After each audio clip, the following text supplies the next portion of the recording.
بسم اللہ الرحمن الرحیم قل یا ایہا الناس انما انا لکم نذیر مبین فالذین آمنوا وعملوا الصالحات لهم مغفرۃ ورزق کریم والذین سعوا فی آیاتنا معاجزین اولئک اصحاب الجحیم صدق اللہ العظیم رب اشرح لی صدری ویسر لی امری واحلل عقدۃ من لسانی یفقہوا قولی اللہم الہمنا رشدنا واعذنا من شرور انفسنا اللہم ارنا الحق حقا وارزقنا اتباعہ وارنا الباطل باطلا وارزقنا اجتنابہ اللہم وفقنا لما تحب وترضى آمین یا رب العالمین۔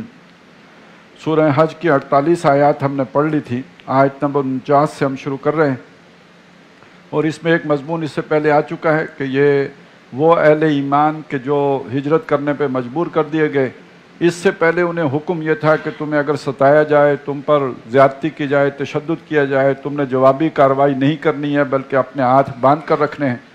اب تمہارے ان لوگوں کے ہاتھ کھول دیے گئے ہیں اس لیے کہ ان پر ظلم کیا گیا، یعنی اب وہ جنگ کے بدلے میں جنگ اور تشدد کے بدلے میں وہ اسی طرح کا جواب دینے کا حق رکھتے ہیں۔ اللہ نے انہیں اجازت دے دی ہے، اور ساتھ بھی اللہ کی مدد کا بھی ذکر آ گیا کہ اللہ تعالیٰ ان کی مدد بھی کرے گا اور لازماً کرے گا جس نے اللہ کی مدد کی ہے۔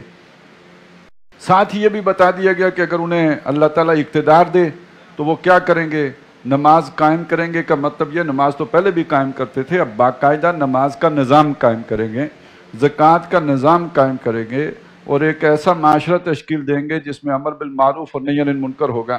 یہ اسلامی حکومت کے لیے رہنما اصول ہیں۔ ایک اسلامی ریاست ہے، اسلامی ریاست کے رہنما اصول وہ سورہ حجرات میں ملیں گے، لیکن یہ کہ ایک اسلامی حکومت کے لیے جو رہنما اصول ہیں وہ یہاں پہ سورہ حج میں دیے گئے ہیں، اور ایک اسلامی معاشرے کے لیے جو رہنما اصول ہیں وہ ہم نے سورہ بنی اسرائیل کے 3 اور 4 رکوع میں پڑھے تھے۔ اب یہاں جو رکوع نمبر 7 ہے، اس میں ایک بہت ہی اہم مضمون آ رہا ہے، اور وہ یہ ہے کہ جو ہم نے سورہ انعام میں پڑھا تھا کہ شیاطین جن جو ہیں وہ شیاطین انس کی طرف وحی کرتے ہیں، اور وہاں کہا گیا تھا لِیُجَادِلُوکُمْ، تاکہ وہ تم سے مجادلہ کر سکیں۔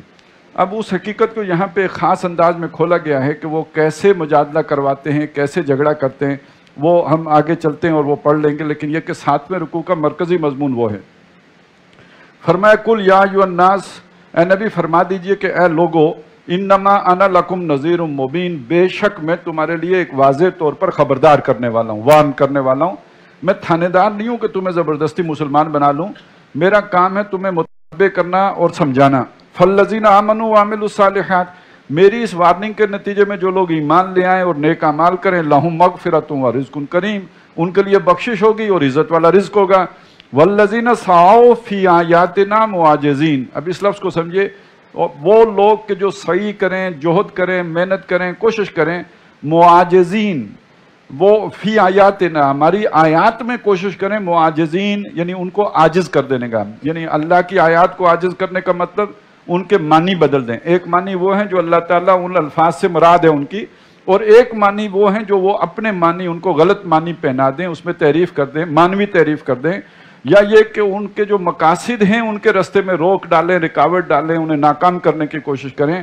اولئک اصحاب الجحیم، یہ دوزخ والے ہیں، یہ آگ والے ہیں۔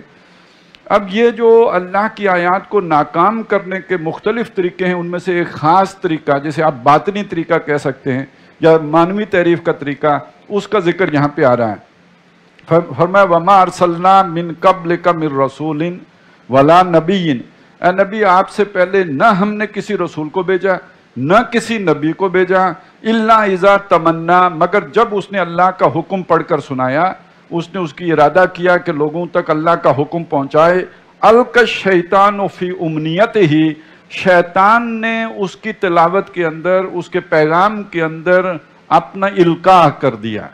اب یہ سمجھ لیجئے کہ اللہ کا جو حکم آتا ہے وحی کی صورت میں، اس میں شیطان ملاوٹ نہیں کر سکتا، وہ تو خصوصی پیرے آسمان پر لگا دیے جاتے ہیں۔ نبی کے الفاظ کو بدل نہیں سکتا شیطان، قرآن کے الفاظ کو شیطان تبدیل نہیں کر سکتا۔ القاء شیطانی کا مطلب کیا ہے؟ القاء شیطانی کا مطلب یہ کہ الفاظ تو صحیح سنتے ہیں، کانوں میں وہی الفاظ جاتے ہیں جو نبی نے کہے ہوتے ہیں، لیکن یہ کہ ان کے دل میں شیطان ان کے معنی غلط پیدا کر دیتا ہے، دوسرے پیدا کر دیتا ہے۔ ہم نے کل ایک آیت پڑھی تھی، میں نے سورہ انبیاء کے آخر میں نے کہا تھا اس کا حوالہ آگے آئے گا، یاد رکھیے گا۔ وہاں کہا گیا تھا انکم وما تعبدون من دون اللہ حسب جہنم، تم بھی اور جن کی عبادت کرتے ہو تم اللہ کو چھوڑ کر، ان سب کا ٹھکانہ جہنم ہے۔ اور یہ اس کا مطلب کیا تھا؟ یہ تم مشرکین مکہ اور جن کو تم پوجتے ہو، یعنی یہ تمہارے بت وغیرہ، یہ سارے دوزخ میں جائیں گے، تم اپنے معبودوں سمیت دوزخ میں جاؤ گے۔ انہوں نے اس پہ ڈنڈورا کیا پیٹا کہ دیکھیں نا، عیسائی حضرت مسیح کو مانتے ہی لہذا حضرت مسیح بھی دوزخ میں جائیں گے۔ یہ ماننا ظاہر ہے ان الفاظ کا ہے نہیں، تو یہ القائے شیطانی ہے۔ شیطان اس طرح معنی کے اندر تغیر کر دیتا ہے، ان کو بدل دیتا ہے۔ یہ مخاطب کے دل میں معنی بدلتے ہیں، الفاظ نہیں بدلتے، الفاظ وہی رہتے ہیں۔ اب یہ اگر بات سمجھ جائیں تو پھر سمجھ میں آئے گی وہ بات جو سورہ انعام میں ہم نے پڑھی تھی کہ ایک تو یہ جو القائے شیطانی ہے یہ کیا ہے کہ ان الشیاطین لیوحون الی اولیاءہم لیجادلونکم، یہ شیاطین اپنے دوستوں کی طرف وہی کرتے ہیں تاکہ وہ تم سے مجادلہ کریں، جھگڑا کریں، بحث کریں۔ وہ یہ بحث ہے، یہ جو انہوں نے کہا عیسیٰ حضرت مسیح بھی جو ہے دوزخ میں جائیں گے۔ اسی کو سورہ کہف میں فرمایا گیا تھا کہ یہ جو ہوتے کافر لوگ الذین کفروا یجادلون بالباطل، وہ مجادلہ کرتے ہیں، بحث کرتے ہیں باطل طریقے سے، لیدخذوا بہ الحق، تاکہ اس کے ذریعے سے حق کو ڈگمگا دیں، حق کو دھنسا دیں، حق کے اوپر التباس اور اشتباہ پیدا کر دیں۔ یہ سارا چکر وہ در حقیقت اس القائے شیطانی کے ذریعے سے چلاتے ہیں۔ فَيَنْسَخُ اللَّهُ مَا يُلْقِ الشَّيْطَانُ، تو اللہ منسوخ کر دیتا ہے، مٹا دیتا ہے جو شیطان نے القاء کیا ہوتا ہے۔ وہ کیسے مٹاتا ہے؟ نئی آیت آ جاتی ہے، نیا حکم آ جاتا ہے۔ اللہ نے فرمایا علیہا 19، وہ جو دوزخ ہوگی اس پر 19 ہوں گے۔ شیطان نے ان کے دماغ میں القاء کر دیا 19 ہوں گے، ہم ہزاروں ہیں، سب کو پکڑ لیں گے اور آزادی حاصل کر لیں گے، دوزخ سے نکلنا کیا مشکل ہے۔ کل 19 وہاں پہ دروغے تعینات ہوں گے۔ ایک نے کہا کوئی پرواہ نہیں، 17 کو تو میں سنبھالوں گا، باقی 2 کو تم دیکھ لینا۔ تو اب انہوں نے اس کا غلط معنی لے لیا۔ اب اللہ نے ان کے اس غلط معنی کی تسلی کرا دی کہ وما جعلنا، وہ ہم نے وہاں پہ مقرر نہیں کیے الا ملائکتن، مگر فرشتے مقرر کیے ہیں۔ وہ کوئی تمہاری جیسا پہلوان نہیں ہے، وہ ایک پیر مار دے ساری زمین جو ہے وہ اکھڑ جائے، تو وہ اس طاقتور کے حامل لوگ ہیں۔ تو اس طرح اللہ تعالیٰ منسوخ کر دیتا ہے ان کے شیطان کے القاء کو۔ ثم یحکم اللہ آیاتہ، پھر اللہ اپنی آیات کو محکم کر دیتا ہے۔ اب آج کے دور میں کوئی بھی جس دانشور کو بھی القاء ہوتا ہو شیطان کا، وہ اللہ کی کسی آیت کا جب کوئی غلط معنی بیان کر دیتا ہے، وہ ایک طوفان اٹھ جاتا ہے، وہ طوفان اٹھے گا، بات پھیلے گی، پھر کوئی اللہ تعالیٰ کسی کی طرف رحمانی القاء ہوگا، وہ اس کے مقابل دلائل لے کے آئے گا۔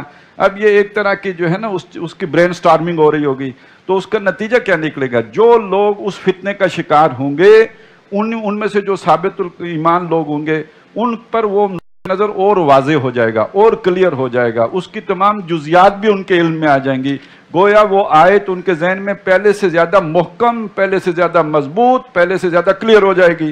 واللہ علیم حکیم، اور اللہ علم والا، حکمت والا ہے۔ لِيَجْعَلَ مَا يُلْقِ الشَّيْطَانُ فِتْنَةً لِلَّذِينَ فِي قُلُوبِهِمْ مَرَضٌ۔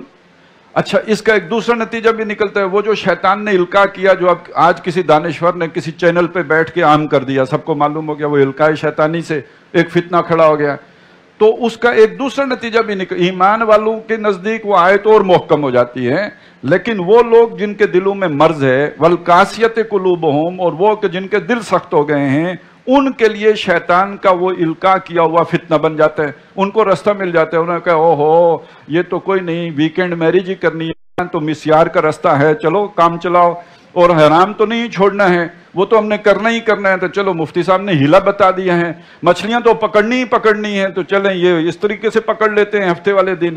تو یہ جو شیطان کا القاء ہوتا ہے، یہ ایسے لوگوں کے لیے ایک جواز بن جاتا ہے، ان کے لیے فتنہ بن جاتا ہے۔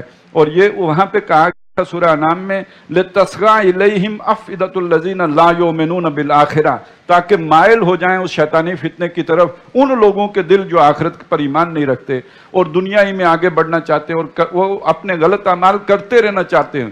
وَلَيَرْضَوْهُ، تاکہ ان کے دل کے اندر وہ راضی بھی ہو جائیں، ان کا ضمیر پھر ملامت بھی نہ کرے۔ وَلَيَقْتَرِفُوا مَا هُمْ مُقْتَرِفُونَ، اور کرتے چلے جائیں جو وہ کرنا چاہتے ہیں۔ تو یہ شیطان کا القاء گویا گندگی بن جاتی ہے ان لوگوں کے لیے جو آخرت پر ایمان نہیں رکھتے۔ اور قاسیت قلوبہم کون ہیں؟ ایک وہ ہیں کہ جن کے دلوں میں روگ ہے، بیماری ہے، یعنی یہ دنیا دار لوگ ہیں، عام لوگ ہیں، اور قاسیت قلوبہم وہ لوگ ہیں جن کو معلوم ہے کہ حق کیا ہے، اپنے دنیا کے مفادات کی خاطر جانتے بوجھتے غلط بات کہتے ہیں۔ ایک شخص وہ ہے جو فتنے کا شکار ہو گیا اپنے غلط عقیدے کی وجہ سے، اور ایک شخص وہ ہے جسے معلوم ہے کہ صحیح بات کیا ہے اور پھر بھی غلط کہتے ہیں۔ اب اگر کوئی اکبر جیسا بادشاہ ہے ان پڑھ بدھو جسے کچھ بھی نہیں پتا، اور وہ اس کو کوئی ابو الفضل اور فیضی کوئی پٹی پڑھاتے ہیں اور وہ اس پہ چل پڑتا ہے، تو ظاہر وہ ایسے ہی نہیں چلتا، اس کا اپنا مفاد بھی اس میں ہوتا ہے۔ تو لیکن یہ کہ چونکہ اس کے پاس علم نہیں ہے، آپ اسے کہیں گے اس کے دل میں مرض ہے۔ لیکن ابو الفضل اور فیضی یہ مریض تو نہیں ہے، یہ قاسیت قلوب، ان کے دل سخت ہو گئے۔ ان کا ذکر آیا تھا سورہ بنی اسرائیل میں، یہ یہودیوں میں سے جو اس طرح کے لوگ ہیں ان کے دل پتھروں کی طرح سخت ہو گئے، اور پتھر تو وہ بھی ہوتے ہیں جن سے پانی نکل آتا ہے، جو خشیت سے گر پڑتے ہیں، ان کے دل اس سے بھی زیادہ سخت ہو گئے۔ تو یہ در حقیقت وہ اہل علم کہ جو جانتے بوجھتے حق کو چھپائیں، بیان نہ کریں، کلیئر نہ کریں، اور اس میں ہیلے بہانے نکالیں اور ہیلا سازی کے ذریعے سے اس کا جو ہے وہ رستہ لوگوں کے لیے نکالیں اور اس کے حوالے سے پھر دنیا کے مفادات سمیٹیں، یہ ہیں قاسیت قلوب۔ وَإِنَّ الظَّالِمِينَ لَفِي شِقَاقٍ بَعِيدٍ، اور بے شک یہ ظالم لوگ بہت دور کی ضد میں ہیں، بہت دور کی گمراہی میں ہیں۔ وَلِيَعْلَمَ الَّذِينَ أُوتُوا الْعِلْمَ، اب جب یہ ہوتا ہے تو معلوم ہو جاتا ہے ان لوگوں کو جنہیں علم دیا گیا، انہ الحق من ربک، یہ قرآن مجید تیرے رب کی طرف سے برحق ہے، فیؤمنوا بہ، تو وہ اس پر ایمان لے آتے۔ خاص طور پہ جب نازل ہو رہا تھا، یہ فتنہ اٹھتا ہے ایک پورے علاقے میں، جو ہے اس کی ایک چہ مگویاں شروع ہوتی ہیں، تو جو اہل کتاب ہیں جن کے اندر پہلے سے ایمان اور یہ کہ ان کے پاس علم کی دولت تورات اور انجیل کی وجہ سے تھی، ان کو بھی پتہ لگ جاتا ہے کہ یہ وہی عادات ہیں یا وہی باتیں ہیں جو قرآن مجید نے بیان کی ہیں، جو پہلے سے تورات اور انجیل میں موجود ہیں۔ فَتُخْبِتَ لَهُ قُلُوبُهُمْ، تو اس حکم کے آگے ان کے دل نرم پڑ جاتے ہیں اور عاجزی آ جاتی ہے۔ وَإِنَّ اللَّهَ لَهَادِ الَّذِينَ آمَنُوا إِلَىٰ صِرَاطٍ مُسْتَقِيمٍ، اور بے شک اللہ تعالیٰ ایمان والوں کو سیدھی راہ کی طرف پر گامزن رکھتا ہے، انہیں نہیں گمراہ ہونے دیتا، ان پر کوئی فتنہ اس طرح اثر انداز نہیں ہونے دیتا۔ وَلَا يَزَالُ الَّذِينَ كَفَرُوا فِي مِرْيَةٍ مِّنْهُ، لیکن کافر لوگ اس قرآن کے حوالے سے ہمیشہ شکوک و شبہات کا شکار ہی رہیں گے۔ اب جس کے دل میں شک ہو، پہلے ہی سے ڈگمگا رہا ہو، اوپر سے کسی نے کہہ بھی دیا کہ جناب اس میں تو یہ تو مجمع علیہ سے ہٹ کرے یا یہ ہیلا نکل آیا ہے، تو وہ تو فوراً لپک کے اسے قبول کرے گا۔ تو یہ کافر لوگوں کے دل اس کے بارے میں شک میں پڑے ہیں، حتیٰ تأتیہم الساعۃ بغتۃ، یہاں تک کہ ان کے سامنے موت ہی آن کھڑی ہو، او یاتیہم عذاب یوم عقیم، یا ان پر سخت جو دن جس دن خلاصی نہیں ہے اس دن کا عذاب ان کو آن پکڑے۔ الملک یومئذ للہ، اس دن بادشاہی تو اللہ ہی کی ہوگی، یحکم بینہم، وہ ان کے مابین فیصلہ کرے گا۔ فالذین آمنوا وعملوا الصالحات فی جنات النعیم، تو جو لوگ ایمان لائے جنہوں نے نیک اعمال کیے وہ نعمتوں والے باغات میں ہوں گے۔ والذین کفروا وکذبوا بآیاتنا، اور وہ جنہوں نے نہیں مانا، کفر کیا اور جھٹلایا، آیات کے غلط معنی پہنائے، آیات کو رد کرنے کے لیے دلائل دیے، فَأُولَٰئِكَ لَهُمْ عَذَابٌ مُّهِينٌ، اور ان کے لیے رسوا کن عذاب ہوگا۔ وَالَّذِينَ هَاجَرُوا فِي سَبِيلِ اللَّهِ، اور وہ لوگ جنہوں نے اللہ کی راہ میں ہجرتیں کی۔ اب یہ دیکھیے، یہ وہ ہجرت مدینہ کا ذکر ہے۔ ثُمَّ قُتِلُوا، پھر وہ قتل کر دیے گئے، او ماتوا، یا ویسے وفات پا گئے، لَيَرْزُقَنَّهُمُ اللَّهُ رِزْقًا حَسَنًا، لازماً اللہ تعالیٰ ان کو اعلیٰ رزق، حسن رزق، عمدہ رزق عطا فرمائے گا۔ وَإِنَّ اللَّهَ لَهُوَ خَيْرُ الرَّازِقِينَ، اور بے شک اللہ ہی سب سے بہتر رزق دینے والا ہے۔ لَيُدْخِلَنَّهُمْ مُدْخَلًا يَرْضَوْنَهُ، وہ لازماً انہیں اس داخل ہونے کی جگہ میں داخل فرمائے گا کہ جہاں وہ خوش ہو جائیں گے، راضی ہو جائیں گے، اسے پسند کریں گے۔ وَإِنَّ اللَّهَ لَعَلِيمٌ حَلِيمٌ، اور بے شک اللہ تعالیٰ علم والا اور تحمل والا ہے۔ ذَلِكَ، یہ آپ نے سن لیا، وَمَنْ عَاقَبَ بِمِثْلِ مَا عُوقِبَ بِهِ، اور جس نے بدلہ لیا اتنا ہی جتنے کہ اس کے ساتھ زیادتی کی گئی تھی۔ اگر تمہارے ساتھ کوئی کافروں نے زیادتی کی ہے اور تم اس کا بدلہ لو، ثُمَّ بُغِيَ عَلَيْهِ، پھر اس پر دوبارہ بغاوت کی جائے، لَيَنْصُرَنَّهُ، تو اللہ لازماً اس کی مدد کرے گا، اہل ایمان کا ساتھ دے گا۔ ان اللہ لعفو غفور، بے شک اللہ تعالیٰ یعنی درگزر کرنے والا اور غفور بخشنے والا ہے۔ ذالک بان اللہ یولج اللیل فی النہار، اور یہ اس لیے کہ اللہ کا یہ بھی دستور ہے کہ وہ رات کو دن میں داخل کرتا ہے، ویولج النہار فی اللیل، اور دن کو رات میں داخل کرتا ہے۔ تو جیسے دن اور رات کا الٹ پھیر ہے، ایسے ہی دن بھی بدلتے ہیں، وہ کبھی کافروں کے کبھی مسلمانوں کے۔ وَأَنَّ اللَّهَ سَمِيعٌ بَصِيرٌ، اور اللہ تعالیٰ سنتا بھی ہے، دیکھتا بھی ہے۔ ذَلِكَ بِأَنَّ اللَّهَ هُوَ الْحَقُّ، اور اس لیے بھی کہ بے شک اللہ تعالیٰ ہی برحق ہے۔ باقی تو سب اس کے مقابلے میں جو ہے وہ عدم کی حیثیت رکھتے ہیں. اصل حق تو اللہ ہی ہے. وَأَنَّمَا يَدْعُونَ مِن دُونِهِ هُوَ الْبَاطِلُ، اور جس کو یہ پکارتے ہیں اللہ کو چھوڑ کر وہ باطل ہے، اس کا وجود ہی نہیں ہے، اس کی کوئی حقیقت نہیں ہے.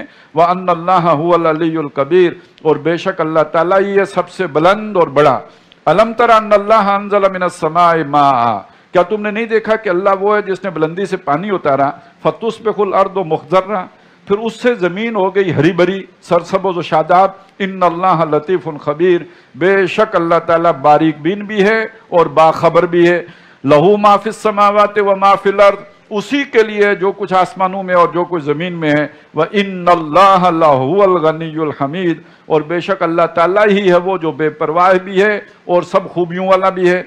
أَلَمْ تَرَ أَنَّ اللَّهَ سَخَّرَ لَكُم مَّا فِي الْأَرْضِ وَالْفُلْكَ، اور کیا نہیں دیکھا انہوں نے کہ جو کچھ زمین میں اللہ نے ان کے لیے مسخر کر دیا، ان کے کام پر لگا دیا، ان کی خدمت پر معمور کر دیا. والفلک، اور وہ کشتی بھی تجری فی البحر بامرہ، جو اس کے حکم سے سمندر میں چلتی ہے. ویمسک السماء، اور اس نے تھام رکھا ہے آسمان کو، ان تقع علی الارض، کہ کہیں وہ زمین پر گر نہ پڑے، الا باذنہ، مگر اس کے حکم سے. یہ جو بھی اللہ تعالیٰ کا نظام ہے کہ اس نے یہ کائنات تھام رکھی ہے. ان اللہ بالناس لرؤوف الرحیم، بے شک اللہ تعالیٰ بندوں کے لیے بہت ہی نرمی کرنے والا اور بہت ہی مہربان ہے. وَهُوَ الَّذِي أَحْيَاكُمْ، اور وہی ہے جس نے تمہیں زندگی دی، تمہیں زندہ کیا. ثُمَّ يُمِيتُكُمْ، پھر تمہیں مارے گا. ثُمَّ يُحْيِيكُمْ، پھر تمہیں زندہ کرے گا. إِنَّ الْإِنسَانَ لَكَفُورٌ، بے شک انسان بڑا ہی ناشکرا ہے اپنے اس رب کو جس نے زندہ کیا، جس نے پالا پوسا، پروان چڑھا اور مختلف مراحل سے گزارا. اس کا احسان نہیں مانتا، اور جنہوں نے کچھ بھی نہیں کیا ان کو مورتیاں بنا کے ان کو پوچھتا ہے، تو بڑا ہی ناشکرا اور ناقدرا ہے. لِكُلِّ أُمَّةٍ جَعَلْنَا مَنْسَكًا، ہر امت کے لیے جو ایک ہم نے رستہ رکھا ہے، ایک طریقہ رکھا ہے. ہم ناسکوہ، جس کے مطابق وہ بندگی کرتے ہیں، جس کے مطابق وہ اللہ کے احکامات بجا لاتے ہیں. یعنی ایک تو بندگی کے احکامات ہیں نا، یہ کرو یہ نہ کرو، ایک ان پر عمل کرنے کا طریقہ ہے. وہ جو ہم نے پڑھا تھا سورہ مائدہ میں کہ وَلِكُلٍّ جَعَلْنَا مِنْكُمْ شِرْعَةً وَمِنْهَاجًا، ہر ایک کے لیے ایک شریعت بھی رکھی ہے، ایک منہاج بھی رکھا ہے. تو بندگی میں اللہ نے کہا نماز پڑھو، یہ وہ ایک حکم ہے. اور دوسرا اس کو پڑھنے کا طریقہ بھی مختلف ہے، یہودی اور طریقے سے پڑھیں گے، مسلمان اور طریقے سے پڑھیں گے. تو احکامات بھی دیے ہیں، ان پر عمل کرنے کا طریقہ بھی دیا ہے. فَلَا يُنَازِعُنَّكَ فِي الْأَمْرِ، تو اے نبی یہ آپ سے تنازع نہ کریں، جھگڑا نہ کریں امر میں. امر کا مطلب کیا ہے؟ امر میں جھگڑا نہ کریں، یعنی یہ کہ دین میں جھگڑا نہ کریں. جہاں تک اصول کا تعلق ہے، توحید ہے، معاد ہے، آخرت اور رسالت ہے، اس میں تو اختلاف نہ کریں نا، یہ تو ہمارے اصول ہیں. پھر اس دین کے اصولوں میں کچھ بنیادی باتیں ہیں، سچائی ہے، دیانت ہے، امانت ہے. یہ اپنے مفاد کی خاطر جھوٹ تو نہ بولیں، جو یہ احکام ان کے پاس ہیں ان کو چھپا لیتے ہیں کہ کہیں مسلمانوں کو فائدہ نہ پہنچ جائے. تو یہ در حقیقت امر کے اندر اختلاف ہے، یہ دین کے اندر اختلاف ہے. باقی اگر یہ کچھ تھوڑا بہت اختلاف رکھیں بھی تو اس کی پھر جسٹیفیکیشن ہے کہ حضرت موسیٰ کی شریعت ہے اس پر چل رہے ہیں، اگرچہ کہ اب منسوخ ہو گئی ہے، لیکن یہ کہ چلیں اس کو پھر بھی کسی درجے میں الاؤنس دیا جا سکتا ہے. لیکن دین کے معاملے میں اختلاف کرنا تو سیدھا سیدھا گمراہ ہونا اور بدراہ ہونا اور مغضوب علیہم ہونے کے مترادف ہے. وَدْعُ إِلَىٰ رَبِّكَ، اور اے نبی آپ تو پکارتے رہیے، دعوت دیتے رہیے، بلاتے رہیے اپنے رب کی طرف. إِنَّكَ لَعَلَىٰ هُدًى مُسْتَقِيمٍ، بے شک اب آپ ہی سیدھی راہ پر ہیں. یہ جو پرانے گروہ ہیں، فرقے ہیں، یہ تو اب دین میں بھی ٹیڑھے رستے نکال چکے ہیں، تو اب سیدھی رستے کے اوپر صرف آپ ہی ہیں. وَإِن جَادَلُوكَ فَقُلِ اللَّهُ أَعْلَمُ بِمَا تَعْمَلُونَ، تو اگر یہ آپ سے مجادلہ کریں، جھگڑا کریں، وہ القائے شیطانی کے زیر اثر آپ کے مقابل آ کے دلائل دیں، تو اللہ تعالیٰ کہہ دیجئے کہ اللہ کو خوب معلوم ہے جو کچھ تم کرتے ہو. اللہ یحکم بینکم یوم القیامہ، اللہ تمہارے درمیان قیامت کے دن فیصلہ فرما دے گا. فیما کنتم فیہ تختلفون، ان تمام باتوں میں جن میں کہ تم اختلاف کیا کرتے تھے. علم تعلم ان اللہ یعلم ما فی السماء والارض، کیا تم نہیں جانتے کہ بے شک اللہ وہ ہے کہ جو جانتا ہے جو کچھ آسمان میں ہے اور جو کچھ زمین میں ہے. ان ذالک فی کتاب، اور یہ سارا ایک ریکارڈ میں موجود ہے، محفوظ ریکارڈ ہے. ان ذالک علی اللہ یسیر، اور یہ اللہ کے لیے آسان ہے، اللہ کے لیے یہ حساب کتاب رکھنا چندہ مشکل نہیں ہے. وَيَعْبُدُونَ مِن دُونِ اللَّهِ مَا لَمْ يُنَزِّلْ بِهِ سُلْطَانًا، اور وہ عبادت کرتے ہیں، پوچھتے ہیں، بندگی کرتے ہیں اللہ کو چھوڑ کر ان کی جن کے لیے کہ اللہ نے کوئی سلطان، کوئی دلیل، کوئی علم، کوئی برہان، کوئی سند نہیں اتاری. وما لیس لہم بہ علم، اور جس کے لیے ان کو کوئی علم نہیں ہے، کوئی خبر نہیں ہے، کوئی ان کے پاس یقینی ذریعہ علم موجود نہیں ہے. وما للظالمین من نصیر، اور ایسے ظالموں کے لیے کوئی مددگار نہیں ہے. وَإِذَا تُتْلَىٰ عَلَيْهِمْ آيَاتُنَا بَيِّنَاتٍ، اور جب ان پر ہماری یہ واضح آیات، کھلی آیات، صاف سمجھ میں آنے والی آیات تلاوت کی جاتی ہیں، تعرف فی وجوہ الذین کفروا المنکر، تو تم دیکھو گے کہ کافر لوگوں کے چہروں پر منکر تاثرات ہیں، یعنی ان کے چہرے بگڑ جاتے ہیں، ان کے اندر ایک جو غیظ و غضب کی کیفیت پیدا ہوتی ہے. جب آپ کسی کے سامنے کوئی ایسی بات کریں جو اسے بہت ہی ناپسند ہو تو اس کے جو چہرے کے تاثرات بنتے ہیں، تو اس کو کہا گیا کہ ان کے چہروں پر آپ کو منکر نظر آئے گا، یعنی بڑے بگڑے ہوئے چہرے نظر آئیں گے، نفرت کا اظہار اور بیزاری کی علامات ان کے چہرے پر ظاہر ہو جائیں گی. جو ویسے بھی کوئی بھی کام ہو، آپ اپنے کوئی دنیا کی بھی بات ہو رہی ہو تو اس میں کوئی بات کسی کو بہت زیادہ جس سے وہ زچ ہوتا ہو، جس سے وہ بیزاری محسوس کرتا ہو، جس سے اس کے ناک میں دم آتا ہو، تو وہ اس کو سن کر تو پھر ایک دم اس کے حلیہ بگڑ جاتے ہیں. یکادون یستون بالذین یتلون علیہم آیاتنا، وہ قریب ہوتے ہیں، ایسا لگتا ہے، یعنی ایسا غصے کے تاثرات ان کے چہرے پہ آتے ہیں، معلوم ہوتا ہے کہ وہ حملہ کر دیں گے ان لوگوں کے اوپر جو ان کو اللہ کی آیات پڑھ کر سناتے ہیں. قل افانبئکم بشر من ذالکم، اے نبی ان سے کہو کہ کیا میں تمہیں نہ بتاؤں جو اس سے بھی زیادہ شریر ہے. شریر یعنی تمہارے، یعنی اس سے تمہیں تکلیف پہنچی نا، ہم نے تمہارے سامنے حق بیان کیا، اس سے تم چڑ گئے، اور تم اس لیے چڑے ہو کہ تمہیں کہیں دم پہ پاؤں آیا ہے. تو اب اس سے بھی زیادہ تمہیں جو تکلیف دینے والی شے ہے، جس سے تمہاری دم بالکل ہی کچلی جائے اور مسلی جائے اور رگڑی جائے، وہ نہ بتاؤں. النار، وہ آگ ہے، وعدہ اللہ الذین کفروا، جس کا اللہ نے وعدہ کیا کافروں سے، وبئس المصیر، اور لوٹنے کی بری جگہ ہے. یا ایھا الناس ضرب مثل فاستمعوا لہ، اب یہ اس سورہ مبارکہ کا آخری رکوع ہے، اور یہ یوں سمجھے کہ سارے جو مکی قرآن کے مضامین ہیں ان کا ایک خلاصہ ہے جو اس رکوع میں آ گیا ہے. چند آیات میں وہ پورا، بلکہ دینی ذمہ داریاں بھی آ گئی ہیں، پورا دین کا ایک فرائض دینی کا ایک جامع تصور بھی آ گیا، اور ساتھ ہی جو وہ مکی قرآن کے مضامین کا خلاصہ بھی آ گیا. یا ایھا الناس، اے لوگو، ضرب مثل فاستمعوا لہ، اللہ نے ایک مثال بیان کی ہے تو اسے ذرا توجہ سے سننا، غور سے سننا. ان الذین تدعون من دون اللہ، وہ ہستیاں جن کو تم پکارتے ہو اللہ کو چھوڑ کر، لن یخلقوا ذبابا ولو اجتمعوا لہ، وہ ایک مکھی بھی ہرگز نہیں بنا سکتی، خواہ وہ سارے مجتمع ہیں، سب جمع ہو جائیں، ایک مکھی نہیں بنا سکتے.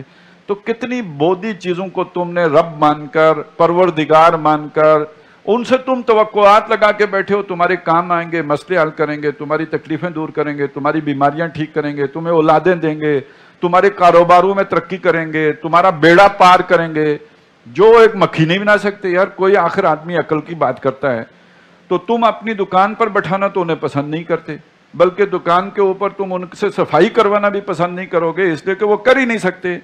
لیکن یہ کہ اتنے بڑے الہی معاملات جو ہیں ان میں تم سمجھتے ہو کہ ان کا دخل ہے، اور ان کی جو ہے وہ چلتی ہے، اور ان کا اختیار ہے، اور اس کی ملکیت ہے ان کی. بلکہ وَإِن يَسْلُبْهُمُ الذُّبَابُ شَيْئًا، اگر ان سے مکھی کوئی شے اٹھا کے لے جائے. اب وہ تصور بڑا اہم ہے جو یہاں پہ پیش کیا گیا ہے کہ یہ جو بت ہے ان کے آگے تم جا کے حلوے بھی رکھتے ہو، جلیبیاں بھی رکھتے ہو، مٹھائیاں بھی رکھتے ہو، وہ جو بھی ان کے آگے چڑھائے جاتے ہیں، تو ان میں مکھی تو آ جاتی ہے نا، شیرے پہ مکھی آئی جاتی ہے، تو مکھی اگر کچھ اٹھا کے لے جائیں یہ واپس بھی نہیں لے سکتے. وہیں یسلبہم الذباب شیئا، کوئی شے لے جائیں، لا یستنقذوہ من، یہ اس سے چھڑا نہ سکے، مکھی گئی پھور اور یہ کچھ بھی نہیں کر سکے. ضعف الطالب والمطلوب، مطلوب بھی کتنا ضعیف ہے، بودا ہے، کمزور ہے، اور طالب بھی کتنا کمزور ہے. ظاہر ہے یہ ایک اصول ہے دنیا میں کہ جب کوئی شے جو کوئی آدمی کسی گھٹیا شے کا طالب ہو تو وہی گھٹیا پن بھی اس میں آ جائے گا. اب جو آدمی کے کچرے کے ڈھیر سے اپنا روٹی تلاش کر رہا ہو تو وہ اس کے کپڑے تو صاف ستھرے نہیں ہو سکتے نا، اس کے کردار میں بھی کوئی بلندی نہیں آ سکتی، وہ ساری گندگی اور آلائش اس کے ساتھ بھی لگی جائے گی. تو جب آپ کا مطلوب گھٹیا ہے تو طالب بھی گھٹیا ہو جاتا ہے. جس کا مطلوب، جس کو وہ طلب کرو، وہ بت ہیں، ان کے اندر کردار کی پختگی اور عظمت اور ترفع اور عالیشانی اور اس میں شخصیت کی جو ہے وہ جامعیت کہاں سے آ جائے گی؟ جس کا مطلوب اللہ ہوگا، جو علی کل شیء قدیر ہے، بکل شیء علیم ہے، جو وراء الورا ثم وراء الورا ہے، جس کا مطلوب وہ ہوگا اس کے کردار کے اندر اس کا رنگ بھی آئے گا. وہ جو ہے نا کہ اللہ کا رنگ اور صبغت اللہ، تو وہ جو اللہ کے صبغہ جس میں آئے گا اس کی شخصیت کے اندر پھر اعلیٰ و صاف بھی آئیں گے. تو ضعوفت طالب والمطلوب ما قدر اللہ حق کا قدری. یہ گھٹیا چیزوں کے پیچھے کیوں گئے؟ اس لیے کہ انہوں نے اللہ کو نہیں پہچانا جیسے کہ پہچاننے کا حق تھا. انسان جو ہوتا ہے اس کے اندر ایک طلب ہوتی ہے، خواہش ہوتی ہے اچھے کی، ہے جستجو کے خوب سے خوب تر کہاں. اس اعلیٰ ترین ہستی کو چھوڑ کر کم ترین پہ آدمی راضی کیوں ہوا؟ اس لیے کہ اس نے اس کو نہیں پہچانا جیسے کہ اس کے پہچاننے کا حق تھا. ان اللہ لقوی عزیز، بے شک اللہ تعالیٰ قوت والا بھی ہے اور زبردست بھی ہے. یہ تمہارے بتوں کی نہ طاقت ہے نہ ان کے اندر کوئی جان ہے، جبکہ ان کے مقابلے میں اللہ بہت قوی ہے اور زبردست ہے. تو یہ تو پہلی بات آئی نا. یوں سمجھیے کہ وہ سارا توحید کی نفی کر کے اور شرک کی نفی کر کے توحید کو یہاں اس میں جو ہے وہ ثابت کیا گیا. اب اگلی بات آئی، اور یہ بھی مکی قرآن کے بہت طویل مضامین ہے جو ہم نے سورہ اعراف اور انعام میں پڑھے. اللہ یستفی من الملائکۃ رسلا ومن الناس. اللہ تعالیٰ نے اپنا پیغام جب لوگوں کے پاس پہنچانا ہوتا ہے تو اس کو پہنچانے کے لیے وہ فرشتوں میں سے بھی ایک پیغامبر چنتا ہے اپنا، جس کو پیغام دیتا ہے، اور ایک انسانوں میں سے چن لیتا ہے. فرشتوں میں سے ہمیشہ ایک ہی ہے، جبریل ہے. انسانوں میں سے اللہ نے 1.25 لاکھ کے لگ بھگ انبیاء بھیجے ہیں اور 313 رسول بھیجے ہیں. اللہ سے پیغام وصول کرتا ہے فرشتہ رسول، اور وہ فرشتہ رسول اس پیغام کو لا کے انسان رسول تک پہنچا دیتا ہے. یہ ہے وہ تعلق. اس لیے کہ اللہ سے براست وہ پیغام لینا کوئی آسان کام نہیں ہے، لہذا وہ پیغام بوسیلہ فرشتہ آتا ہے اور انسانوں تک پہنچ انسانوں میں سے ایک چنیدہ آدمی تک پہنچ جاتا ہے. اب وہ جو انسانوں میں سے چنا گیا ہوتا ہے اس کا کام ہوتا ہے کہ وہ اسے پہنچائے باقی اپنے ہم وطنوں تک، اپنی قوم تک، اپنے لوگوں تک، ہم زبان لوگوں تک. اب اس میں جو بات سمجھائی گئی وہ کیا ہے؟ وہ جو ہم نے پہلے بھی مدنی قرآن میں پڑھ لی ہے، سورہ بقرہ میں بھی آئی ہے، یہاں بھی آگے وہ بات آ جائے گی. وہ کیا ہے کہ اللہ کی امانت ہوتی ہے یہ جبریل کے پاس. جبریل اس میں کمی بیشی نہیں کر سکتے، جوں کا تو انہوں نے پہنچانا ہوتا ہے وہ جو انسان رسول ہے اس تک. اور انسان رسول بھی اس میں کمی بیشی نہیں کر سکتا، اس نے پورے کا پورا پہنچانا ہوتا ہے نوع انسانی تک. اور اس میں اگر کوئی ایک آنچ کا فرق رہ جائے تو حضرت یونس علیہ السلام مچھلی کے پیٹ میں چلے جائیں گے. یہ ہے اس کی گمبھیرتا، یہ ہے اس کے جو اندر وہ جو بوجھ جو ڈالا گیا ہے. آخر ایسے ہی تو نہیں کہا کہ وہ ہم آپ پر ایک بھاری بوجھ اتارنے والے ہیں، انا سنلقی علیک قولا ثقیلا، اور یہ کہ الم نشرح لک صدرک، اور وہ کہ یہ الذی انقض ظہرک، وہ بوجھ کہ جس سے آپ کی کمر مبارک دوری ہوئی جا رہی تھی. تو وہ بوجھ کون سا ہے؟ وہ یہ ہے اصل میں فریضہ تبلیغ کا بوجھ، فریضہ دعوت کا بوجھ، امر بالمعروف نہی عن المنکر کا بوجھ، شہادت علی الناس کا بوجھ. تو اللہ تعالیٰ رسول چنتا ہے فرشتوں میں بھی اور انسانوں میں سے بھی. ان اللہ سمیع بصیر، بے شک اللہ تعالیٰ سننے والا اور دیکھنے والا ہے. اب اس آیت میں پورا رسالت کا جتنے بھی مضامین گویا اس میں سمو دیے گئے. اگلی آیت آگے، یعلم ما بین ایدیہم وما خلفہم، وہ جانتا ہے جو کچھ ان کے لوگوں کے سامنے ہے اور جو کچھ لوگوں کے پیٹھوں پیچھے ہے، یعنی ان کے آگے پیچھے سب سے اللہ خود واقف ہے. وَإِلَى اللَّهِ تُرْجَعُ الْأُمُورُ، اور یہ سارے معاملات اللہ ہی کی جناب میں لوٹائے جائیں گے. اس کا مطلب ہے آخرت کا ذکر آ گیا. اب وہاں پہ حساب کتاب ہوگا، اللہ کے علم میں سب کچھ، وہ اپنے علم کی بنیاد پر لوگ اس کے سامنے اکاؤنٹیبل ہیں، محاسبہ ہوگا، باز پرس ہوگی، پوچھ گچھ ہوگی. تو یہ تینوں ایمانیات جو مرکزی مضامین ہیں مکی قرآن کے، ان کا ایک خلاصہ 3 آیات میں پیش کر دیا گیا. تو یہ خطاب کس سے کیا گیا تھا؟ یا ایھا الناس سے، اے لوگو، یا ایھا الناس ضرب مثل فاستمعوا لہ. اب لوگوں میں سے جو لوگ ان 3 حقائق کو مان لیں، توحید کو مان لیں اور رسالت کو مان لیں اور آخرت کو مان لیں، یہ کون ہیں؟ یہ ایمان والے ہیں. اب ان ایمان والوں نے کرنا کیا ہے؟ یا ایھا الذین آمنوا، ہے وہ لوگوں جو ایمان. اب خطاب لوگوں سے نہیں ہے، اب ایمان والوں سے. اس سے ترتیب بھی سمجھ لیں، لوگوں کو جو دعوت دینی ہے وہ ایمان کی دعوت ہے. تو ایمان لے آئیں، ان کو دعوت دینی ہے عمل کی دعوت. تو یا ایھا الذین آمنوا، ہے وہ لوگوں جو ایمان لائے ہو. اب عمل پر کمر کس لو. کیا عمل ہے؟ ارکعوا واسجدوا، رکوع کرو سجدہ کرو، یعنی نماز پڑھو. اور صرف نماز ہی نہیں ہے، اس کے ساتھ روزہ، تلاوت، اور جو زکوٰۃ، حج، یہ سارا اسی ارکعوا واسجدوا، یہ اسی کی مختلف صورتیں. آپ حج کرنے جاتے ہیں تو وہ بھی یہی مراحل ہوتے ہیں وہاں بھی. اس سے اگلا کام بھی ہے ایک، وَاعْبُدُوا رَبَّكُمْ، اپنے رب کی بندگی کرو. اب بندگی کا مطلب جو ہے اس سے اگلا ہے، یعنی اللہ کے تمام احکامات کی پابندی کرو، سود بھی چھوڑو، شراب بھی چھوڑو، خنزیر کا گوشت بھی نہیں کھاؤ، جھوٹ بولنا بھی چھوڑو، غیبت بھی چھوڑو، اللہ کا کوئی حکم ایسا نہ رہے کہ جس پر تم عمل نہ کرتے۔ ادخلوا فی السلم کافہ، اسلام میں پورے کے پورے داخل ہو جاؤ، اللہ کے کسی ایک حکم کی بھی نافرمانی نہ کرو، نہیں تو غلامی سے تو نکل گئے، تو اب اللہ کی غلامی کرو۔ یہ وَاعْبُدُوا رَبَّكُمْ، تو یہ تو اس سے اگلی بات ہو گئی۔ اچھا، یہ بڑی دلچسپ بات ہے کہ نماز، روزہ، حج، زکوٰۃ کو ارکان اسلام کہا گیا ہے۔ کلمہ ہے اور نماز، روزہ، حج، زکوٰۃ ہیں، عملوں میں تو یہ نہیں، کلمے کا تعلق تو ایمان سے ہے، اور اعمال میں یہ چار چیزیں آ گئیں۔ یہ ارکان ہیں، یہ ستون ہیں، جیسے یہ ستون کھڑے ہیں، ان کے اوپر چھت ہے۔ چھت کیا ہے؟ بندگی کی چھت ہے۔ کل کا کل اللہ کے دین پر عمل کرو، اسلام میں پورے کے پورے داخل ہو جاؤ، اور جیسے یہ ستون اس چھت کو سپورٹ دے رہے ہیں، اللہ کے احکام پر عمل کرنے کے لیے یہ نماز، روزہ، حج، زکوٰۃ جو ہے تمہارے لیے سپورٹیو ہیں، معاون ہیں، تمہیں یہ تعاون دیں گے۔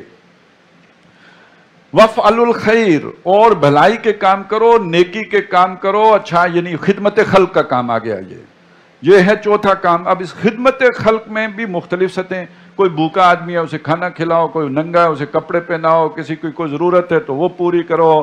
وہ جو ہم سورہ بقرہ میں پڑھا کہ جو لوگ اپنے مال خرچ کرتے ہیں اللہ کی محبت میں، تو ان کے یہ درجے ہیں، یہ ساری خدمت خلق۔ لیکن یہ کہ اب سوچنے کی بات یہ ہے کہ جس آدمی کو آپ نے پیٹ بھر کے کھانا کھلایا، جس کو آپ نے کپڑے پہنائے، جس کی آپ نے جو ہے وہ کوئی کیریئر بنا دیا، اس کو کوئی پروفیشنل بنا دیا، اسے کاروبار لگا کے دے دیا، وہ آدمی اپنے سارے کنبے کمیلے کے سمیت دوزخ کی طرف جا رہا ہو آپ کے نقطہ نظر سے، تو کیا یہ خدمت خلق کا کام نہیں ہے کہ اس کو اس آگ سے بچایا جائے اور اس کے لیے جو ہے وہ تگ و دو کی جائے؟ تو خدمت خلق کی بلند ترین سطح یہ ہے، اور اس کو پھر آگے جا کے کھولا گیا ہے۔ خدمت خلق، چونکہ یہ تو خدمت خلق آپ اپنے محلے ہی میں کر سکتے ہیں نا، آپ اپنے جاننے والوں میں کر سکتے ہیں۔ محمد الرسول اللہ رسول ہیں، جو اوپر بات آئی تھی، اور ان کی بعثت عالمی ہے، ساری نوع انسانی کے لیے ہے۔ تو یہ گوروں کو آگ سے کون بچائے گا، اور کالوں کو آگ سے کون بچائے گا، اور ہندوؤں کو آگ سے کون بچائے گا، اور پارسیوں کو آگ سے کون بچائے گا؟ اس کے لیے بھی تمہاری کوئی ذمہ داری ہے، اس کا ذکر آگے آ رہا ہے۔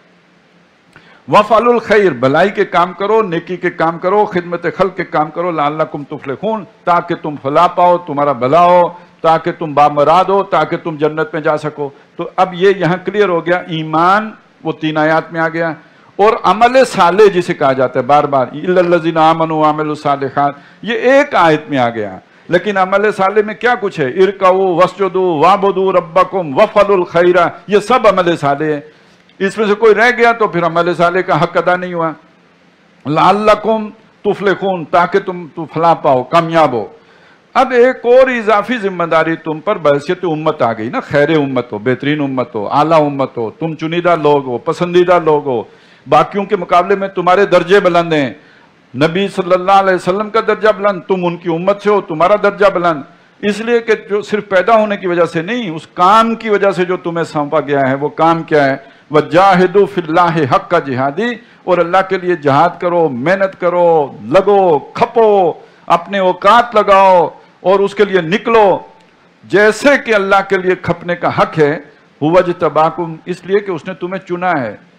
اوپر آیا تھا نا، اللہ یستفی من الملا، اللہ چنتا ہے، جس کو اللہ چن لے اس پر اضافی ڈیوٹی لگا دیتا ہے۔ اب تمہیں پوری امت کے طور پر اللہ نے چن لیا، هُوَ اجْتَبَاكُمْ، اس نے تمہیں چن لیا ہے۔ وَمَا جَعَلَ عَلَيْكُمْ فِي الدِّينِ مِنْ حَرَجٍ، اور یہ جو دین کا یہ کام تمہیں سونپا ہے نا، اس میں کوئی تم پر تنگی نہیں رکھی ہے۔ تمہیں تنگی نظر آئے تو یہ شیطان کا وسوسہ ہے، یہ شیطان کا فریب ہے، یہ اس کا زخرف القول ہے، یا اس کا کوئی وسوسہ ہے جو اس نے تمہارے اندر ڈالا ہے۔ یہ ملت ابیکم ابراہیم، یہ ابراہیم کا طریقہ ہے، اللہ نے ابراہیم کے طریقے پر چلنے کے لیے تمہیں چن لیا ہے۔ اور ابراہیم کا طریقہ کیا تھا؟ جو حق ہے اسے بیان کرو، ابا جی کے سامنے بھی بیان کرو، یا ابت لا تعبدوا الشیطان، ابا جی شیطان کی پوجا نہ کرو۔ جو حق ہے وہ بادشاہ بک کے سامنے بھی پیش کرو، کہ تم اگر بادشاہ اور سمجھتے ہو رب ہو، تو میرا رب وہ ہے جو سورج کو مشرق سے نکالتا ہے، مغرب میں غروب کرتا ہے، تو ذرا مغرب سے نکال کے دکھا، اور پھر آگ میں چھلانگ لگانی پڑے تو لگاؤ۔ یہ ہے وَجَاهِدُوا فِي اللَّهِ حَقَّ جِهَادِهِ، یہ ہے ملت ابیکم ابراہیم۔ یہ صرف نماز میں درود شریف پڑھ کے ملت ابیکم ابراہیم نہیں ہو جاتا ہے، ابراہیم کے اسوے پہ چلو، ابراہیم کے طریقے پہ چلو، اور یہ اس کے لیے اللہ نے تمہیں پسند کیا ہے۔ هُوَ سَمَّاكُمُ الْمُسْلِمِينَ، اس نے تمہارا نام فرما بردار رکھا ہے۔ جو اوبے کرتے ہیں اللہ کے احکامات کو، من قبل وفی حاضا، پہلے بھی اور یہ قرآن مجید میں بھی، پرانی کتابوں میں بھی۔ تو یہ اللہ نے جو تمہیں چنا ہے، لِيَكُونَ الرَّسُولُ شَهِيدًا عَلَيْكُمْ، تاکہ رسول تم پر گواہ ہو جائیں۔ اب وہ رب جوڑیے، اللہ نے اپنا پیغام جو نو انسانی کے نام تھا حضرت جبریل کو دیا، حضرت جبریل نے وہ پیغام لا کے محمد الرسول اللہ کو دے دیا۔ اب محمد الرسول اللہ گواہ بن جائیں تمہارے اوپر، لِيَكُونَ الرَّسُولُ شَهِيدًا عَلَيْكُمْ، وہ تمہارے اوپر گواہی دے دیں۔ وہ گواہی انہوں نے دے دی 23 سال محنت کر کے، اور اس کے بعد پوچھا کہ اللہ حل بلغ، تو وہ جو میرے پاس آیا میں نے تمہیں پہنچا دیا یا نہیں پہنچا دیا؟ اور جو وہاں موجود تھے انہوں نے کہا انا نشہد انک قد بلغت الرسالۃ وادیت الامانۃ ونصحت الامۃ وکشفت الغمہ، پہنچ گیا، حق ادا ہو گیا پہنچنے کا۔ تو گویا حضور بھی، جبریل بھی بری و ذمہ، محمد الرسول اللہ بھی بری و ذمہ۔ اب کس کے ذمہ ہے؟ اب تمہارے ذمہ ہے۔ وَتَكُونُوا شُهَدَاءَ عَلَى النَّاسِ، باقی لوگوں تک پہنچانے کی ذمہ داری اب تمہارے اوپر ہے، ان پر گواہی تم نے دینی ہے۔ کل اللہ مجھ سے پوچھے گا کہ تو نے میرے دین پر عمل کیوں نہیں کیا؟ وہ اگر کہے کہ مجھے پتہ نہیں تھا، اللہ پھر تم سے پوچھے گا کہ اس کو کیوں پتہ نہیں تھا، یہ تو تمہارا کام تھا اس کو پہنچانا۔ تو وہ تو دنیا میں بھی ہماری ٹھکائی کر رہے ہیں، وہاں بھی پکڑوائی کرائیں گے، جب تک کہ ہم وہ دین ان تک نہیں پہنچاتے۔ اور اب اجتماعی طور پر نہیں پہنچ سکتا جب تک ہم اجتماعی دین پر عمل کر کے انہیں نہ دکھائیں۔ یہ باتوں سے نہیں پہنچ سکتا، یہ تقریروں سے نہیں پہنچ سکتا، یہ چند آدمی جا کے وہاں پہ وما علینا الا البلاغ کر کے آ جائیں تو نہیں پہنچ جاتا۔ جیسے محمد الرسول اللہ کے بعد صحابہ کرام نے ایک اجتماعی نظام قائم کر کے عدل و انصاف کا، کہ نیل کے کنارے کتا بھی بھوکا مرے تو عمر جواب دہ ہوگا، اور عدل ایسا کہ نہ رشتہ دار بچے نہ کوئی کسی کا لحاظ ہو، یہ قائم کر کے جب دنیا کو دکھایا تو وہ حجت قائم ہوئی ہے، اور یہ قائم کیے بغیر آج بھی نہیں ہو سکتی حجت قائم۔ لِيَكُونَ الرَّسُولُ شَهِيدًا عَلَيْكُمْ وَتَكُونُوا شُهَدَاءَ عَلَى النَّاسِ۔ تو اب یہ ہیں دینی فرائض جو آپ کو ادا کرو گے تو عمل صالح پورا ہوگا۔ اس کو کم کر دو گے تو عمل صالح پھر ملاوٹ والا ہے، پھر ڈنڈی ہو گئی اس کے اندر، پھر گڑبڑ ہو گئی ہے۔ فَأَقِيمُوا الصَّلَاةَ وَآتُوا الزَّكَاةَ۔ تو اب شروع ہو جاؤ۔ شروع کہاں سے کرنا ہے؟ پہلا قدم کیا؟ آپ نے جتنی بڑی بلڈنگ بنانی ہو پہلے تو ستون ہی گاڑیں گے نا، تو نماز قائم کرو، زکوٰۃ ادا کرو، وَاعْتَصِمُوا بِاللَّهِ، اور یہ کام کرو گے، یہ شہادت علی الناس کا دنیا مخالف ہو جائے گی۔ اس مخالفت میں تمہارا سہارا کیا ہے؟ اللہ سے چمٹ جاؤ، اللہ سے جڑ جاؤ، اللہ کو پکڑ لو، اللہ سے تعلق مضبوط کر لو۔ ان ساری مخالفتوں کے لیے تمہارے سہارا، تمہاری پناہ گاہ، تمہیں بچانے والا اور تمہارا بچاؤ کرنے والا وہ اللہ تعالیٰ ہے، لہذا اس کو مضبوط پکڑ لو۔ وہ مولاکم، وہ تمہارا مالک ہے، مولا ہے۔ فنعم المولا ونعم النصیر، تو کیا خوب مولا ہے اور کیا خوب مددگار ہے۔ بسم اللہ الرحمن الرحیم۔ قد افلح المؤمنون الذین هم فی صلاتهم خاشعون والذین هم عن اللغو معرضون۔ یہ جو اس سورہ مبارکہ کی ابتدائی 11 آیات ہیں، اس میں ایک بندہ مومن کے لیے ایک لائے عمل دیا گیا ہے، جس پر عمل کرنے کے نتیجے میں وہ روحانی طور پر پہلوان بن سکتا ہے، ایک طاقتور انسان بن سکتا ہے۔ یہ جو پچھلی صورت میں جو یہ مشن سونپا گیا ہے اللہ کے لیے کھڑے ہونا، اس کے لیے تو بڑی بہادری چاہیے، بڑی جرت چاہیے، بڑی جسارت چاہیے۔ یہ کسی عام کمزور آدمی کے کرنے کا کام تو نہیں ہے۔ تو وہ انسان کے اندر وہ جرت، وہ جسارت، وہ ہمت، وہ طاقت کیسے پیدا ہو سکتی ہے؟ اس کے لیے یہ لائے عمل ہے کہ جو سورہ مومنون کی ابتدائی 11 آیات میں دیا گیا ہے۔ پہلی بات فرمائی قد افلح المؤمنون، کام نکال لے گئے ایمان والے، یعنی کامیاب ہو گئے جو ایمان لائے۔ لیکن ہر ایمان لانے والا نہیں، سب ایمان والے نہیں، وہ ایمان والے جو یہ اگلے کام کریں، وہ ایمان لانے والے جنہوں نے کیا کیا کیا، وہ کون ہیں؟ وہ ایمان والے جو کام نکال لے گئے، الذین هم فی صلاتہم خاشعون، جو اپنی نمازوں میں خشیت کرتے ہیں۔ پچھلی صورت میں آیا نا فاقیموا الصلاۃ، نماز پڑھو، تو کون سی نماز پڑھو؟ وہ والی نماز کہ جس کے اندر جھکنے کی کیفیت ہو، اللہ کے آگے بچھنے کی کیفیت ہو، یعنی یہ نماز کا باطن ہے کہ خشوع ہو، خضوع ہو، اللہ کی طرف جو ہے رجوع ہو، اللہ جو ہے حاضر ہو، گویا اس کے سامنے کھڑے ہیں، سجدے میں اس کے پاؤں میں سر رکھ رہے ہیں، یہ کیفیت ہو نماز کی، یہ سپرٹ ہو، یہ روح ہو۔ والذین هم عن اللغو معرضون، اور وہ ایمان والے کہ جو بیکار باتوں سے، ناپسندیدہ باتوں، جو جن کا کوئی فائدہ نہیں ہے، ان کاموں سے بچتے رہتے ہیں، اعراض کرتے رہتے ہیں، یعنی جن کا نہ گناہ ہے نہ ثواب ہے، گناہ سے تو بچتے ہی ہیں لیکن ایسے کام جو بے مقصد ہیں، جن کے کرنے کا کوئی فائدہ نہیں ہوتا، جسٹ ٹو کل ٹائم جو ہے ہوتا ہے نا کہ کیا وقت گزار رہا ہوں جی، کیا کروں، گپے شپے لگا رہے ہیں، وقت گزاری کے لیے لگا رہے ہیں، تو یہ وہ شے ہے کہ جو لغو ہے، بیکار ہے۔ تو ایمان والوں کے پاس کوئی لمحہ بیکار نہیں ہوتا، کیونکہ ان کا ہر لمحہ بہت قیمتی ہے، تو وہ اعراض کرتے ہیں لغو کام کرنے سے۔ والذین ہم للزکاۃ فاعلون، اور وہ ایمان والے جو زکوٰۃ پر کاربند رہتے ہیں۔ اور کاربند رہنے کا مطلب یہ نہیں ہے کہ سال میں ایک دفعہ دیتے ہیں اور 2.5% دیتے ہیں، ان کے ہاں ہر وقت زکوٰۃ یعنی خیرات، زکوٰۃ، اللہ کی راہ میں مال خرچ کرنا، ضرورت مند کی ضرورت پوری کرنا، سوالی کو جو ہے وہ خالی نہ لوٹانا، اس پر وہ ہر وقت کاربند رہتے ہیں، اللہ کے لیے خرچ کرتے رہتے ہیں۔ والذین ہم لفروجہم حافظون، اور وہ ایمان والے جو اپنی شرمگاہوں کی حفاظت کرتے ہیں، وہ ان کا غلط استعمال نہیں کرتے، الا علی ازواجہم، سوائے اپنی بیویوں کے، او ما ملکت ایمانہم، یا جو ان کے دانی ہاتھ کی ملکیت ہے، ملک یمین ہے، لونڈیاں ہیں، فإنہم غیر ملومین، اس پہ ان کی کوئی ملامت نہیں ہوگی۔ بعض مذاہب میں تو شادی کرنا ہی کمتر جو ہے وہ نیکی کا عمل سمجھا جاتا ہے، زیادہ نیک لوگ شادی نہیں کرتے، تو یہ تصور اسلام میں نہیں ہے کہ اگر وہ اپنی بیویوں کے ساتھ جو ہے وہ اپنی ضرورت پوری کرتے ہیں تو اس پر انہیں کوئی ملامت نہیں ہوگی۔ فَمَنِ ابْتَغَىٰ وَرَاءَ ذَلِكَ، تو جو کوئی اس کے علاوہ کوئی راستہ تلاش کرے گا بیویوں سے ہٹ کر، فَأُولَٰئِكَ هُمُ الْعَادُونَ، تو وہ لوگ ہیں جو حد سے نکلنے والے ہوں گے۔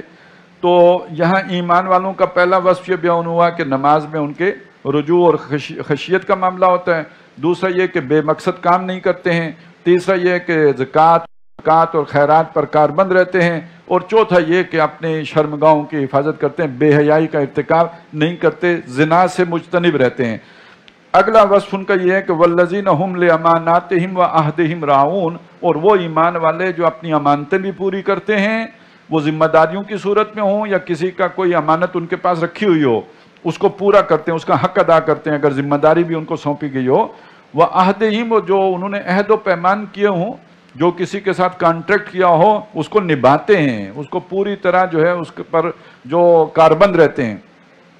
والذین ہم علی صلاتہم یحافظون، اور وہ ایمان والے بھی جو اپنی نمازوں کی حفاظت کرتے ہیں۔ یہ دو چیزیں علیحدہ علیحدہ ہیں، ایک نماز میں خشیت، اللہ کی طرف رجوع ہونا، اللہ کی طرف توجہ کا ہونا، ایک نمازوں کا ظاہری نظام بھی ہے جس میں آپ نے کپڑے پاک رکھنے ہیں، جس میں آپ نے تکبیر، پھر قیام، رکوع، سجود، ان کے درمیان تعدیل ارکان، وہ نماز میں چوری نہ کر رہا ہو کہ جلدی جلدی جو ہے وہ کام کر رہا ہو، پھر اسی طرح یہ کہ نماز اس کے وقت پر ادا کرنا اور باجماعت ادا کرنا، یہ سب حفاظت نماز میں آئے گا۔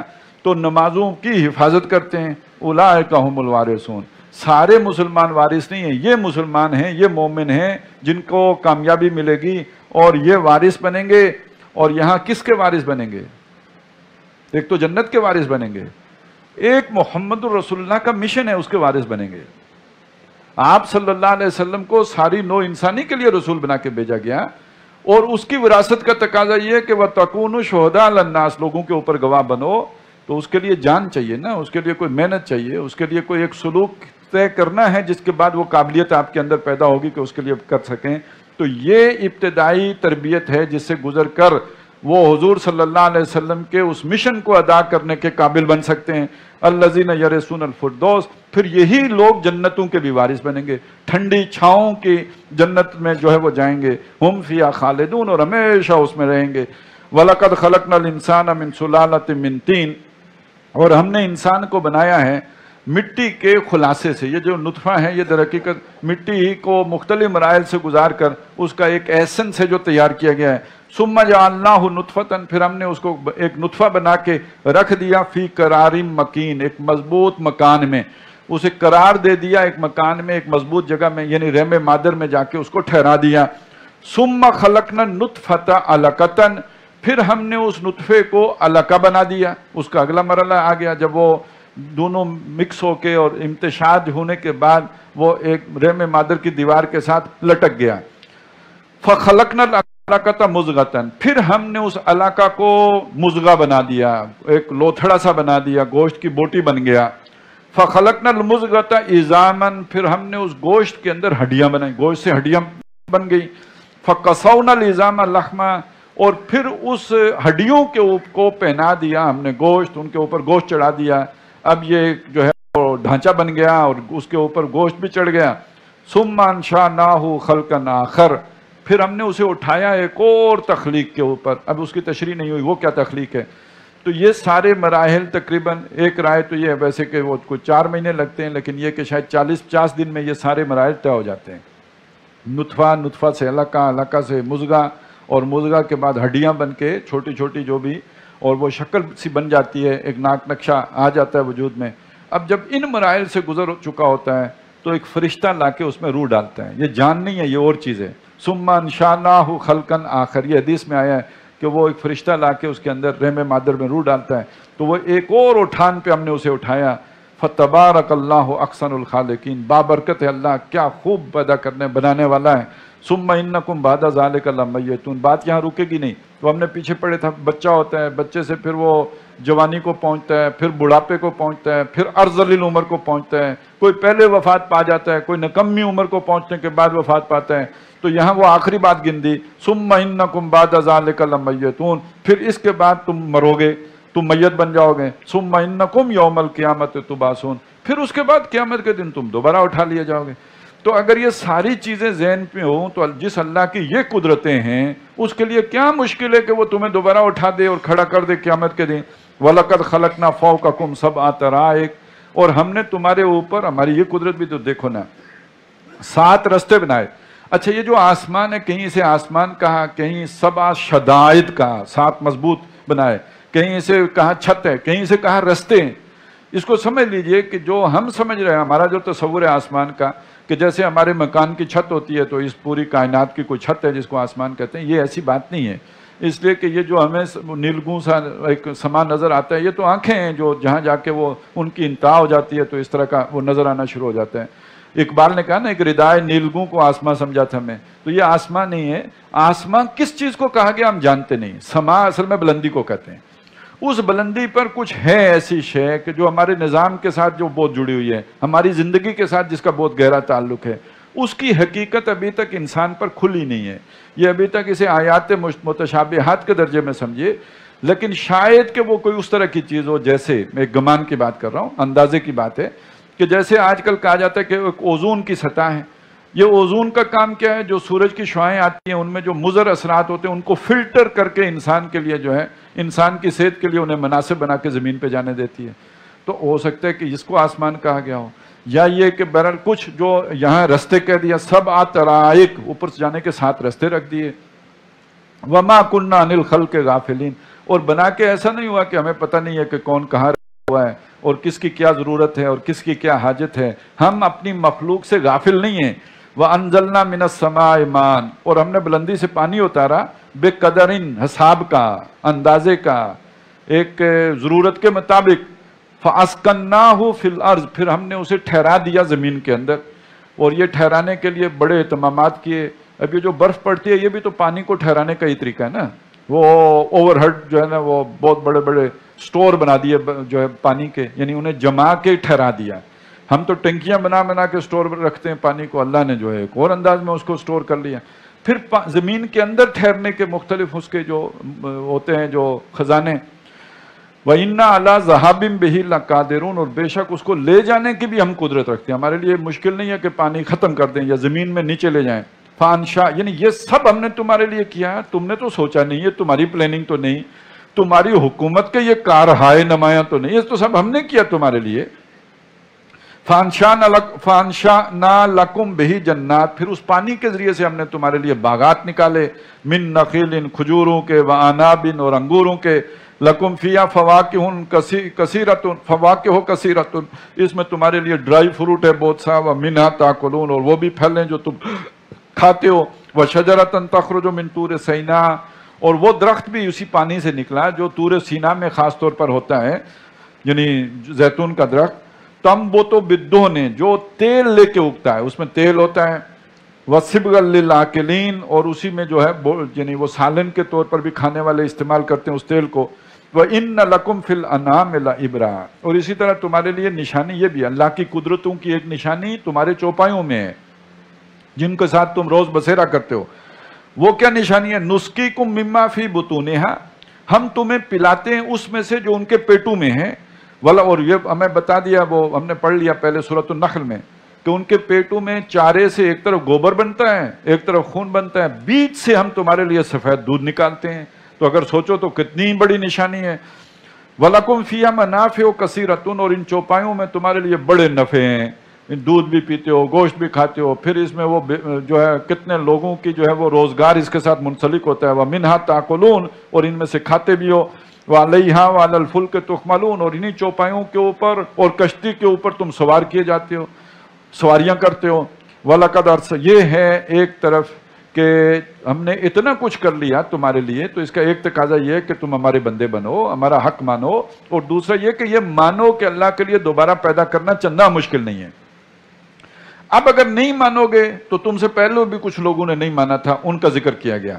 وَلَقَدْ أَرْسَلْنَا نُوحًا إِلَىٰ قَوْمِهِ, ہم نے نوح کو بھیجا ان کی قوم کی طرف. فَقَالَ يَا قَوْمِ اعْبُدُوا اللَّهَ مَا لَكُم مِّنْ إِلَٰهٍ غَيْرُهُ, تو انہوں نے کہا میری قوم اللہ کی عبادت کرو جس کے سوا تمہارا کوئی معبود نہیں ہے. أَفَلَا تَتَّقُونَ, تو کیا تم ڈرتے نہیں ہو. فَقَالَ الْمَلَأُ الَّذِينَ كَفَرُوا مِنْ قَوْمِهِ, تو ان کی قوم کے جو کافر تھے انہوں نے, ان کے جو سردار تھے, انہوں نے کہا مَا هَٰذَا إِلَّا بَشَرٌ مِثْلُكُمْ, اس کی بات نہ ماننا, یہ تمہاری طرح کا انسان ہے. یرید ان یتفضل علیکم, اس کی خواہش ہے کہ تمہارے اوپر فضیلت حاصل کر لے, بڑا بن جائے, لیڈر بننا چاہتے ہیں, تو یہ اس لیے یہ کہانیاں تمہیں سنا رہا ہے. وَلَوْ شَاءَ اللَّهُ لَأَنزَلَ مَلَائِكَةً, اگر اللہ نے کسی کو رسول بھیجنا ہوتا بنا کر تو فرشتے کو بھیجتا ہے. وہ اللہ نے پہلے بتا دیا, وہ فرشتہ ادھر بھیجتا ہے, لیکن وہ چنیدہ آدمی کے پاس بھیجتا ہے, سب کے پاس نہیں بھیجتا. فرشتہ آتا ہے کسی خاص آدمی کے پاس آتا ہے, سب کے پاس نہیں آتا. مَا سَمِعْنَا بِهَٰذَا فِي آبَائِنَا الْأَوَّلِينَ, ہم نے اس طرح کی کوئی روایت اپنے آبا و اجداد سے جو پہلے گزر گئے نہیں سنی کہ کبھی اللہ کی طرف سے کوئی فرشتہ آیا ہو. ان ہوا الا رجل بہ جنہ, یہ ایک شخص ہے جس کو جن آ گئے ہیں, کوئی سودا سما گیا اس کے ذہن میں, کوئی جنون لاحق ہو گیا ہے. فتربصوا بہ حتی حین, اس کا انتظار کرو ایک وقت تک, شاید بہتر ہو جائے. یہ وقتی طور پر جو ہے دماغ میں کوئی خیالات آ گئے تو شاید نکل جائیں.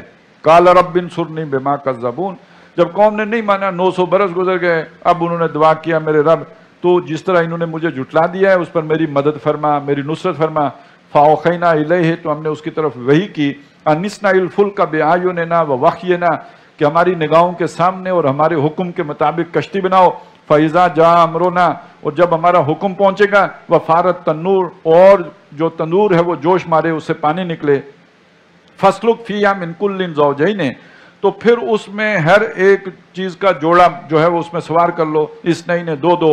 وَأَهْلَكَ إِلَّا مَنْ سَبَقَ عَلَيْهِ الْقَوْلُ مِنْهُمْ, اور اپنے گھر والوں کو بھی سوار کر لینا سوائے اس کے کہ جس کے بارے میں ہم نے پہلے ہی ایک بات جو ہے وہ طے کر دی ہے, یعنی یہ کہ وہ جو ان کی بیوی تھی وہ پیچھے رہے گی.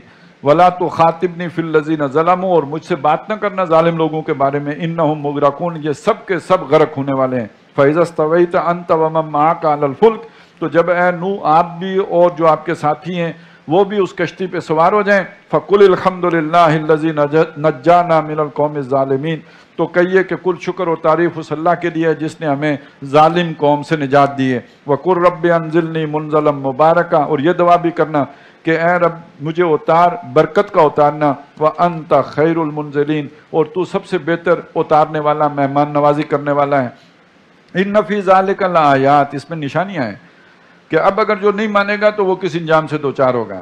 وَإِن كُنَّا لَمُبْتَلِينَ, اور بے شک ہم آزماتے ہیں, جانچتے ہیں, پرکھتے ہیں, ان کفار کو بھی اور اہل ایمان کی بھی آزمائش ہوتی ہے. ثُمَّ أَنشَأْنَا مِن بَعْدِهِمْ قَرْنًا آخَرِينَ, پھر حضرت نوح کے بعد ہم نے کئی جماعتیں اٹھائیں. فَأَرْسَلْنَا فِيهِمْ رَسُولًا مِّنْهُمْ, اور پھر ان میں سے ایک رسول بھیجے.